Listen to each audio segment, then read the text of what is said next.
కడప జిల్లా బద్వేలు నియోజకవర్గంలో జరిగే వైఎస్ఆర్సీపీ సామాజిక సాధికార యాత్రను జయప్రదం చేయాలని ఎమ్మెల్యే డాక్టర్ దాసరి సుధా తెలిపారు. బద్వేలు ఎమ్మెల్యే డాక్టర్ దాసరి సుధా, గేదెలూరు పరిశీలకులు బంగారు సీనయ్య, జిల్లా కార్యదర్శి ఇగా ఎద్దారెడ్డి, మున్సిపల్ వైస్ చైర్మన్ గోపాలస్వామి మాట్లాడుతూ బద్వేలు పట్టణంలోని స్థానిక చర్చి దగ్గర నుండి పోర్మామిల్ల రోడ్డులోని పోలీస్ స్టేషన్ వరకు భారీ ర్యాలీ జరుగుతోందని అన్నారు. ర్యాలీలో ప్రతి పల్లె నుండి బీసీ, ఎస్టీ, ఎస్సీలు తరలి రావాలని అన్నారు. వైఎస్ఆర్సీపీ అభిమానులు, కార్యకర్తలు, మైనార్టీ వెనుకబడిన వర్గాల వారు సామాజిక యాత్రలో భాగంగా కావాలని పిలుపునిచ్చారు. ఉండడం చూస్తున్నాం కాబట్టి ఈరోజు ఈ విషయాన్ని పురస్కరించుకొని ఒక పండుగ వాతావరణంలో సామాజిక సాధికారత యాత్ర అనేది మేము బద్వేల్లో నిర్వహించుకుంటున్నాము. అందుకని నేను మన కాన్స్టిట్యున్సీ నుంచి ప్రతి ఒక్కరిని పేరు పేరున రిక్వెస్ట్ చేస్తున్నాం. అందరూ ఈ సభకు హాజరై సభను విజయవంతం చేయవలసిందిగా కోరుతున్నాను.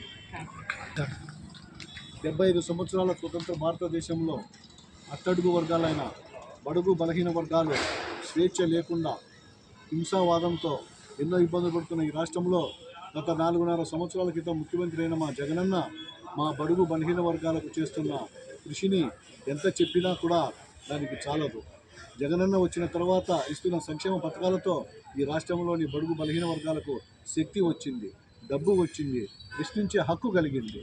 రాబోయే రోజుల్లో కూడా మేము జగనన్నను 30 సంవత్సరాలు ముఖ్యమంత్రిగా పెట్టుకుంటేనే మాకు మనుగడ ఉంటుందని తెలియజేసుకుంటున్నాం.